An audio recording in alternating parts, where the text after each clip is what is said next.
সকাল সকাল উঠে এক কাপ চা না খেলে দিন শুরু করতে ইচ্ছে করে না, বলুন। এই যে এক কাপ চা, বিস্কুট আর এই যে পেপারটাও সঙ্গে একটুখানি দেখে নেব চা খেতে খেতে, নিয়ে তারপর আবার কাজ শুরু করব। এখন বাজে হচ্ছে সকাল 7:30। কাজের মেয়েটা এইমাত্র গেল কাজ করে দিয়ে। আর আজকে কি ঠান্ডা, দাঁড়ান আপনাদের বাইরেটা একবার দেখাচ্ছি। এখন বাইরেটা কি ঠান্ডা হাওয়া দিচ্ছে, বাপরে। ঠান্ডাটা ঘুরে এলো আবার। হ্যাঁ, এই যে শুকনো পাতা ঝরার দিন। আজকে মনে হয় লক্ষ্মী দিয়ে আসেনি এখনো। এই যে দেখুন, সকালে চা খাওয়ার সাথে সাথে একটুখানি নিজের যত্নও নিয়ে নিই। এটা আমি ডেলি করি, আমার ডেলি রুটিনের মধ্যে এটাও একটা পড়ে। তো এই রূপচর্চাটুকু করে নিয়ে তারপর একটুখানি বাগানে যাব। চলুন, কালকে না অনেকগুলো কুঁড়ি দেখে এসেছিলাম ফুটবে বলে, দেখি তারা কেমন আছে। একবার বাগান থেকে ঘুরে আসি। কি ঠান্ডা, গেটটা খোলা কেন? কেউ এসছিল? কি ঠান্ডা চারিদিকে, বাপরে বাপরে।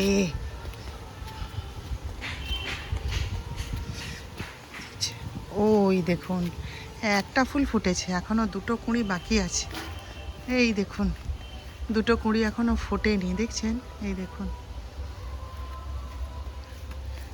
এই যে আজকে তো মঙ্গলবার, আজকে এটা হনুমানজির পায়ে দিয়ে দেবো। এই ফুলগুলো ফুটলেও ভালো হতো, আবার কখন ফুটবে কে জানে। গাছগুলোতে না জল দিতে হবে জানেন। এখন না, আমি কাজকর্ম সব সেরে নিই, তারপরে এসে নাই তো একসময় জলটা দিয়ে যাব।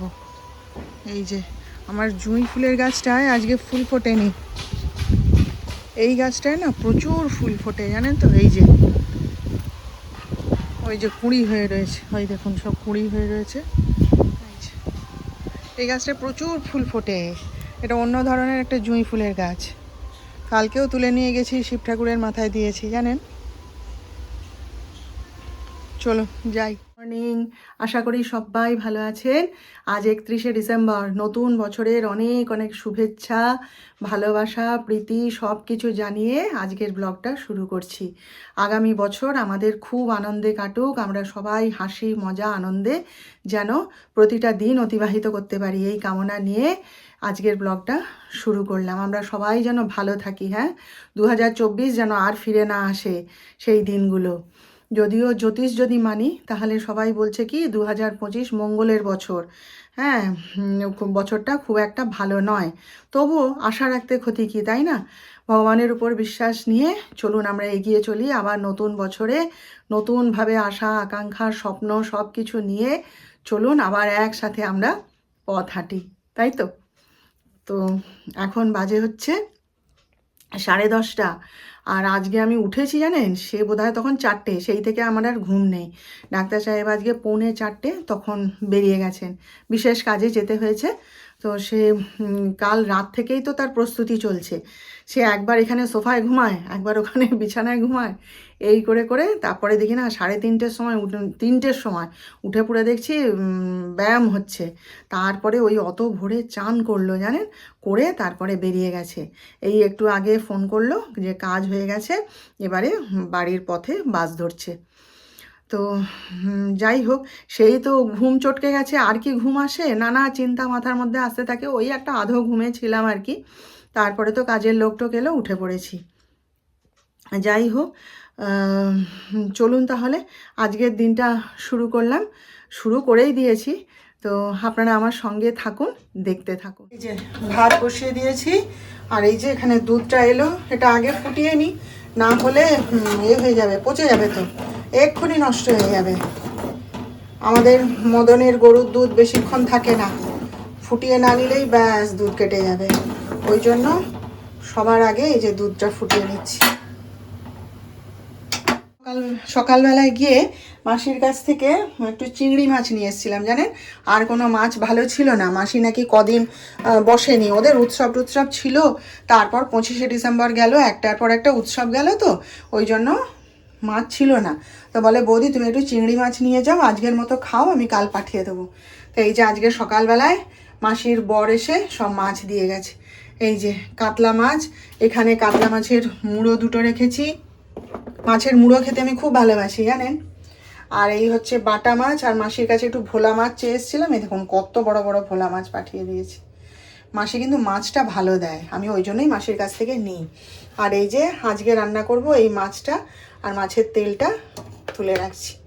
এই যে এই মাছটা আর মাছের তেলটা আজকে আমার জন্য রান্না করব। আর এই যে ফুলকোটা, এটা তুলে রেখেছি, মাসি অন্যবার ছাড়িয়ে দেয় কিন্তু এবারে আর ছাড়াতে পারেনি, ভুলে গেছে বা ব্যস্ত আছে হয়তো। তো যাই হোক, আমি এই যে মাছ ধুচ্ছিলাম তখন এই ফুলকো দুটো তুলে রেখেছি। আমার যিশুর ম্যাওপুষি এলে তেনাকে তো, তিনি আবার আসছেন, তেনাকে তো খুব আদর যত্ন আবার করা হচ্ছে দেখছি। মা একটু দুধ দাও মা ওকে, ওর খিদে পেয়েছে। হ্যাঁ, তাই এই যে কালকে একটুখানি চিংড়ি মাছ বানিয়েছিলাম, তো ওকে একটা চিংড়ি মাছ দিয়েছিলাম জানেন, এক বাটি দুধ আর চিংড়ি মাছ দিয়েছিলাম, খেয়ে দিয়ে গেছে।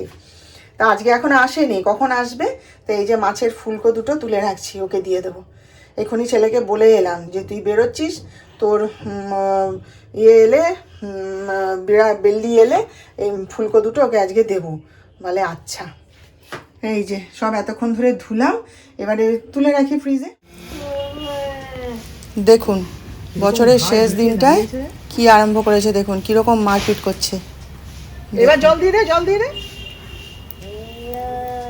হয় জল দে, জল দে, ছুটবে দেখবি কেমন। এক মগ জল দিয়ে দে।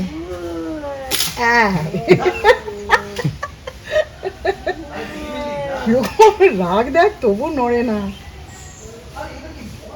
কিরকম ভাবে দাঁড়িয়ে আছে। এইবার পালিয়েছে।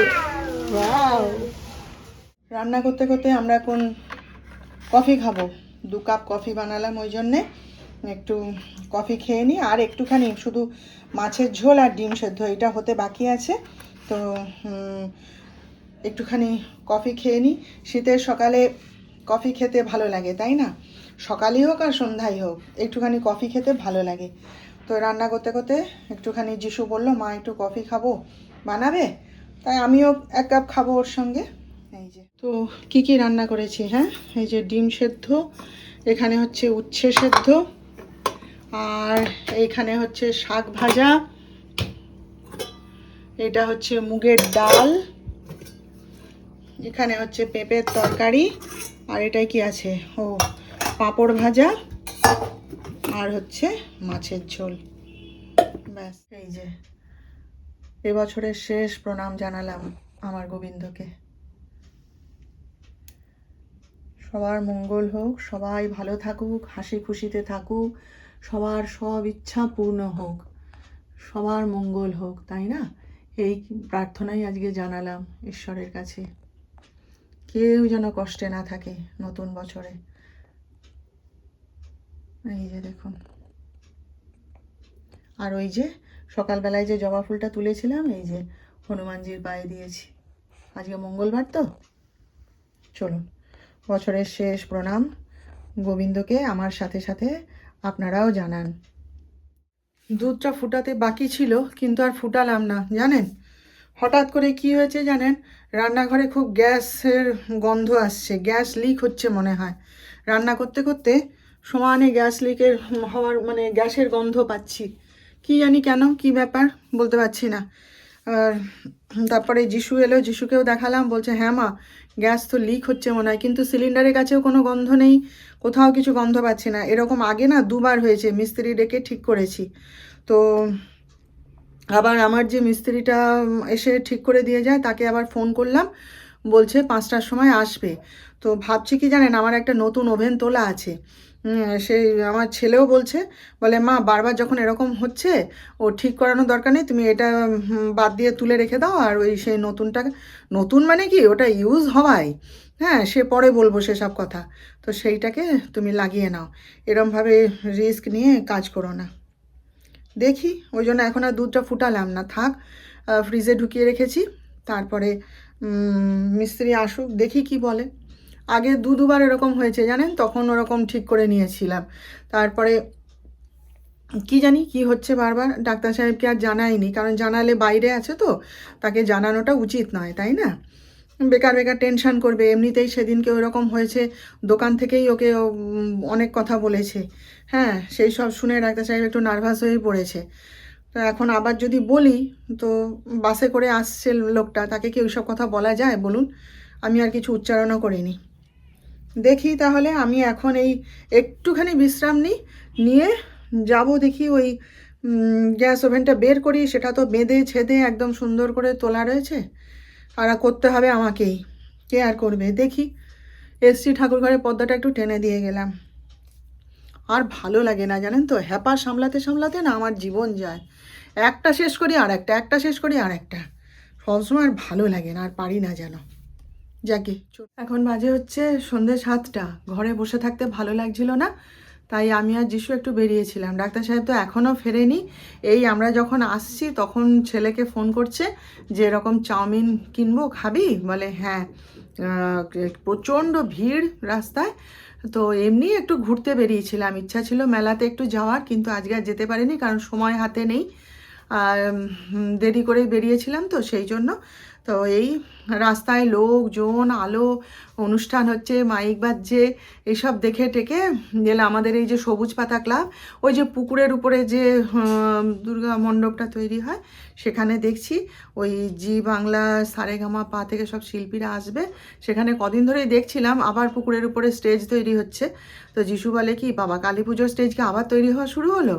আমি বলি না রে, এখানে কিছু একটা হবে। তো আজকে দেখি ওখানে স্টেজ তৈরি হয়েছে, ওখানে অনুষ্ঠান হবে, সাংস্কৃতিক অনুষ্ঠান হবে। তো এইসব দেখে ঠেকে একটু খাবার দাবার কিনে নিয়ে বাড়ি চলে এলাম। কালকে যাব মেলায়, কালকে শেষ দিন তো, কালকে মেলায় যাব। ঘরে বসে থাকতে কি আর ভালো লাগে বলুন এমন দিনে? তাই বললাম চল একটু বাইরে ঘুরে আসি, চারিদিকে একটু দেখে ঠেকে আসি, তাই জন্যে বেরিয়েছিলাম আর কি। এই যে দেখুন, ডাক্তার সাহেব আসার সময়, বাড়ি ফেরার সময় গোবিন্দের জন্যে মালপোয়া নিয়ে এসছে। বছরের শেষ দিন একটু মিষ্টিমুখ না করালে হয় বলুন? সেই জন্যে নিয়ে এসছে। এই যে এখন সন্ধ্যাবেলায় নিবেদন করলাম। আমিও নিয়ে এসছি ওর জন্যে মিষ্টি, ওই যে সর ভাজা নিয়ে এসছি। তো সেটা থাক, কালকে নতুন দিনে, নতুন বছরের প্রথম দিনে ওই নতুন জামা একটু পরিয়ে দেবো, দিয়ে ওই মিষ্টিটা খাইয়ে দেবো। আজকে এইটা নিবেদন করলাম। এই যে দেখুন, তো ঠিক করে দিয়ে গেল জানেন, 5টার সময় এসছিল। তারপরেই আমরা বেরিয়েছিলাম। ওই সিলিন্ডারের মুখে যে ওয়াশারটা থাকে না, সেই ওয়াশারটা হয়ে গেছিলো, খারাপ হয়ে গেছিলো, কেটে গেছিলো, ওই জন্যে গ্যাস লিক হচ্ছিল। তো সেটাকে চেঞ্জ করে দিয়েছে। আর এই ওভেনটা বলছে ওভেনটা ভালো আছে, তবুও অনেক বছর হয়ে গেছে, তো যদি চান তো চেঞ্জ করে নেবেন। তো ডাক্তার সাহেবকে বলছিলাম আমার একটু এই ফ্ল্যাট যে ওভেনগুলো হয় না ওভাল শেপের, সেইগুলোর ইচ্ছা, স্টিলেরই নেব। তো বলছে নিয়ে নাও, বলে দাও, ওই ওই যে এসেছিলো অরুণদা, ওকেই বললে ওই এনে দেবে। ও বলছে যে ওগুলো হচ্ছে 2500 টাকা মতো পড়বে। তা আমি বললাম যে অনলাইনে তো দেখছি এরকম 1200-1300 করে। বলে বৌদি ওগুলো নেবেন না, ওগুলো ওরকম অনলাইনের জিনিস, ওগুলো মানে এই চাদরগুলো সব পাতলা হয় আর কি। বলে বাইরে থেকে নেবেন, কোম্পানি থেকে নেবেন, মোটা চাদরে খুব সুন্দর হবে। তো ওকেই দেখি বলবো এনে দেবে, দেখি কবে নিই। মোট কথা চেঞ্জ করে দিয়ে গেছে। আর ওই পুরনো যে গ্যাস ওভেনটা ছিল সেটা সব বের করে তো নামাতে গেলাম, গিয়ে জানেন সে মানে আর ইচ্ছে করলো না নামাতে, মনে হলো যে না ওটা আর লাগাবো না, ধুর পছন্দ হলো না। আমি না, যেমন পড়ে আছে থাক, আর লাগাবো না ওটা। তারপরে ওর পাইপ টাইপও চেঞ্জ করতে হবে, অনেক বছর হলো পড়ে আছে, তো থাকি। তো যাই হোক, যা হোক মানে ইয়ে করে দিয়ে গেছে, ঠিকঠাক করে দিয়ে গেছে। হ্যাঁ, নতুন বছরের আগে যা কিছু বিপদ টিপদ বাবা ভালোভাবে কেটে গেল। এখানে রান্না করি, এখানেই সারাদিন কেটে যায় আমার, তাই না? এই জায়গাটা ঠিক না রাখলে চলে বলুন? তাই ডাক্তার সাহেব আসতে বলছি, বলে তোমার আরম্ভ হয়েছে ভালো, একটার পর একটা বিপদ। আমি বলি হ্যাঁ, বিপদ যেমন হচ্ছে বেঁচেও তো যাচ্ছি। বলে ঠাকুর করে ভালো থাকো, পয়সা লাগে লাগুক, ভালো থাকো সবাই। এখন হচ্ছে 8:45। কণা তো এইমাত্র রান্না করে দিয়ে গেল, আজকে ওর একটু দেরি হয়ে গেছে। তো যাই হোক, আমি একটু ডাক্তার সাহেবের জন্য কফি করব, তাই দুধটা একটু গরম করতে বসিয়ে দিয়ে এসেছি। তো ভালোই কাটলো সারাদিন আজকে, তাই না? ডাক্তার সাহেব তো চাউমিন নিয়ে এসেছিলেন, এসে খেয়েছে, খেয়ে এখন একটু কফি খাবে। এবার তো কণা তো রুটি আর বাঁধাকপির তরকারি করে দিয়ে গেছে আমার আর ডাক্তার সাহেবের জন্য। যিশু তো কিছু খাবে না, ও এসে ওই চাউমিন খেয়েছে, ওই সব খেয়েছে, খেয়ে বলে মা পেট ভার, আমার জন্য আর রুটি করো না। তো যাই হোক, এখন একটু পা মেলে বসে টিভিতে বর্ষবরণ দেখছি। কোথায় আর যাব এই ঠান্ডায় বলুন। আর ওই যে চতুর্দিকে মাইক বাজছে, বাইরে গেছিলাম তো, চতুর্দিকে সব মাইক বাজিয়ে নাচ হচ্ছে এ হচ্ছে। আমি তো বলেছি ভাই আমারও সব ভাল লাগে না, আমার শান্তি নিরিবিলি নিরালায় ভালো লাগে। তাই একটুখানি কলকাতায় থাকতাম যখন, তখন এদিক ওদিক বেরোতাম বাবা মায়ের সাথে, এখানে মেদিনীপুরে এসেও বেরোতাম। তা আর এখানে আর কোথায় যাব, আর সবাই তো ব্যস্ত কাজে, ওই জন্য তার থেকে বাবা আর এই ঠান্ডায় কোথায় বেরোবো বলুন, তার থেকে টিভিটা চালিয়ে দিই, টিভিতে বর্ষবরণ দেখি বসে বসে। হ্যাঁ, যখন বাবা বেঁচে ছিলেন তখন ওই 31 ডিসেম্বরের ঠিক 12টা সব এক জায়গায় হতাম, হয়ে টিভিতে ওই নতুন বছর এলো সেটা দেখতাম। আর বিয়ের পর এসে দেখলাম আমার শাশুড়ির একটা অভিনব ব্যাপার আছে, মা সেটা এখনও বজায় রেখেছে। ওই যে মানে যে কোনো বিশেষ মুহূর্তে, শুধু মানে নতুন বছরে নয়, যে কোনো বিশেষ মুহূর্তে মাকে দেখি শাঁখ বাজায়। ঠিক ওরকম রাত 12টা হবে, এমনকি ভারত জিতেছে ক্রিকেট খেলায়, তাতেও মা ঠিক যে খেলা শেষ হবে মা শাঁখ বাজাবে জোরে। এটা আমার শাশুড়ি মায়ের বিশেষত্ব আর কি। তাই আজকে বলছিলাম ডাক্তার সাহেবকে যে আজকে কি হবে না হবে না, তাহলে হলেও হতে পারে, জানি না। তো যাই হোক, বসে বসে বর্ষবরণ দেখি। কালকে তো নতুন দিন, নতুন বছর শুরু হলো। কোথা দিয়ে 2024টা কেটে গেল, হ্যাঁ, দেখ দেখ করে। যাই হোক, ভালো কিছুকে সঙ্গে নিয়েই আমরা পথ চলবো। যত কিছু দুঃখ যন্ত্রণা, যত কিছু খারাপ সময়, খারাপ যা কিছু, সবকে পিছনে ফেলে আমরা সবাই মিলে এগিয়ে যাই। চলুন আবার নতুন সব কিছুর দিকে। তাহলে আজকের মতন রাখি, আপনারা সবাই আনন্দ করুন, আমরাও আনন্দ করি। নতুন বছরে আবার আমাদের দেখা হবে, ততক্ষণ সবাই ভালো থাকবেন। আর আমার আজকের ভিডিওটা ভালো লাগলে একটা লাইক, শেয়ার ও সাবস্ক্রাইব প্লিজ করে দেবেন।